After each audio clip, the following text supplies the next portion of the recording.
जी नमस्ते। अरे भाभी जी नमस्ते। वो आपसे मुझे कुछ जरूरी काम था। हाँ हाँ, बताइए ना क्या काम था। वो मुझे 2,000 रुपए चाहिए थे, पर मैं आपको वापस कर दूंगी। क्या 2,000 रुपए? भाभी जी घर में सब कुछ ठीक तो है ना? नहीं, कुछ भी ठीक नहीं है। आपको तो पता है कि आपके भाई को गुजरे हुए 2 महीने हो गए और घर में खाने के लिए एक दाना तक नहीं है। बच्चों के स्कूल की फीस तक के देने के पैसे नहीं है। थोड़े बहुत पैसे थे, उससे ही अभी तक गुजारा चला रही थी मैं। बस बच्चों की स्कूल की फीस देनी थी। अगर बच्चों की स्कूल की फीस जमा नहीं हुई तो बच्चों को स्कूल से निकाल देंगे। पर जैसे मेरे पास पैसे जमा हो जाएंगे ना, तो मैं आपको पैसे लौटा दूंगी। हाँ हाँ, आप चिंता मत करिए, मैं आपको पैसे तो दे ही दूंगा। लेकिन मुझे एक बात समझ में नहीं आ रही है। भैया को गुजरे हुए कुछ ही महीने हुए और वो हर इंसान की मदद करते थे। बड़े भैया जो थे उनको पैसे देते थे, जो उनकी दीदी थी उनको पैसे देते थे, और घर जब खरीदा था तब भी तो पैसे उन्होंने दिए थे ना। और आज जब आपकी ये हालत है तो वो आपकी मदद नहीं कर रहे हैं क्या?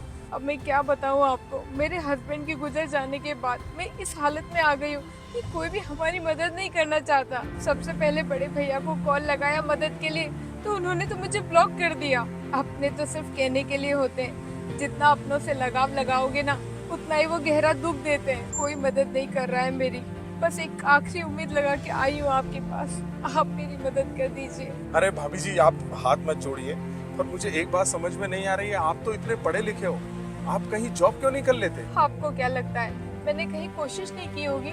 मैंने हर जगह कोशिश की, पर हर जगह चील कौओं की तरह लोग नजरें गड़ाए रहते हैं। इतनी घटिया नजरें रखी लोगों ने मुझ पे कि मेरा वहाँ रहना मुश्किल हो गया। खुद की इज्जत गंवाने से बेहतर है तो क्यों ना मैं भीख ही मांग लूं। इसलिए मैं आपके पास आ गई। प्लीज मुझे पैसे दे दीजिए, और हो सके तो इस बारे में किसी को बताना मत।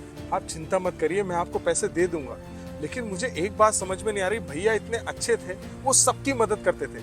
यहाँ तक कि एक बार उन्होंने मेरी भी मदद करी थी। एक बार तो उन्होंने मेरी मदद ऐसे वक्त पर की थी जब हमारे पास खाने के लिए 2 वक्त की रोटी नहीं थी, और भैया ने आपको बिन बताए मुझे डायरेक्टली पैसे दे दिए थे। मैं ये उनका एहसान कभी भी नहीं भूल सकता।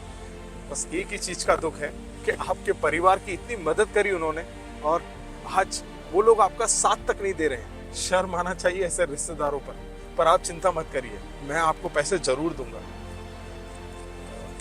ये पूरे पैसे आप रख लीजिए। ये 2,000 तो नहीं है, 1,800 रुपए हैं। इन पैसों से मेरी बेटी का जन्मदिन मनाना था। कल ही उसका जन्मदिन है। वो बहुत खुश हो रही थी, बोल रही थी पापा मेरे लिए फ्रॉक लेके आना और केक भी। लेकिन कोई बात नहीं, ये आप रख लीजिए। नहीं नहीं, रहने दो। ये पैसे आप ही रख लो। आपकी बेटी के जन्मदिन के लिए है, और फिर उसे फ्रॉक भी दिलानी है। मैं कहीं और से इंतजाम कर लूंगी। अरे नहीं भाभी जी, आप ऐसा मत करिए, आप ये रख लीजिए। उस बच्ची को तो मैं बाद में भी दिला सकता हूँ, और आप मेरे पास मदद के लिए आए और मैं आपकी मदद ना करूँ, ऐसा नहीं हो सकता। मैं आपके हाथ जोड़ता हूँ, आप रख लीजिए। सच बोलूँ तो भैया ने मेरी इतनी मदद करी है, उस मदद के आगे तो ये कुछ भी नहीं है। मैंने सुना था कि रिश्ते सिर्फ खून के होते हैं, पर असली रिश्ते तो वो होते हैं जो दिल से निभाए जाते हैं। और आज आपने ये सब साबित कर दिया। आपका बहुत बहुत शुक्रिया। मैं ये आपका एहसान कैसे चुका पाऊंगी? अरे भाभी जी आप ऐसा मत बोलिए। ऐसा बोल के आप मुझे पराया बना रहे हो, और मुझे तो बहुत खुशी है कि मैं आपकी मदद कर रहा हूँ। रख लीजिए आप, और आगे भी आपको किसी भी चीज की जरूरत लगे ना तो बेझिझक होकर मांग लेना। आप मेरी जितनी भी क्षमता है ना, उससे ज्यादा ही मैं मदद करने की कोशिश करूंगा। जी जरूर। अब मैं चलती हूँ।